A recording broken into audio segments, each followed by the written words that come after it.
Hi, ഇന്നൊരു മടിയുള്ള ദിവസമായിരുന്നു കേട്ടോ. പക്ഷെ നല്ല വിശപ്പുണ്ടായിരുന്നു. വയറിനറിയില്ലല്ലോ ഒന്ന് മടിയുള്ള ദിവസമാണെന്ന്. അപ്പം ചോറ് വെക്കേണ്ടി വന്നു. അപ്പോഴാണ് നല്ല മുളകിട്ട മീൻകറി കഴിക്കണം എന്നൊരു തോന്നൽ. അങ്ങനെ ഫ്രിഡ്ജിൽ കുറച്ച് മീൻ ഉണ്ടായിരുന്നു. അപ്പോൾ ഒരു സിമ്പിൾ ആയിട്ടുള്ളൊരു മീൻകറി ഉണ്ടാക്കാമെന്ന് വിചാരിച്ചു. മീനൊക്കെ ക്ലീനാക്കി അതിൽ തക്കാളിയും സവാളയും ഇഞ്ചി, മുളക് പൊടി, മഞ്ഞൾപ്പൊടി, ഉപ്പ്, കുറച്ച് പുളിവെള്ളം ഒക്കെ ചേർത്ത് അത് ഗ്യാസിൽ വെച്ചു.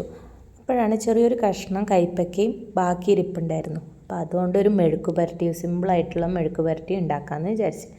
അങ്ങനെ അതിന് വേണ്ടി ചെറിയുള്ളിയും പച്ചമുളകൊക്കെ അരിഞ്ഞ് എണ്ണയിലിട്ട് കൈപ്പക്കയും അതേപോലെ തന്നെ മഞ്ഞൾപ്പൊടിയും ഉപ്പും കുറച്ച് വെള്ളം ഒഴിച്ച് അതും വേവിക്കാൻ വെച്ചു. അപ്പോൾ ഇത് വേവുമ്പോഴേക്കും നമ്മുടെ മീൻ കറിയും അപ്പോഴേക്കും റെഡി ആയിട്ടുണ്ടായിരുന്നു.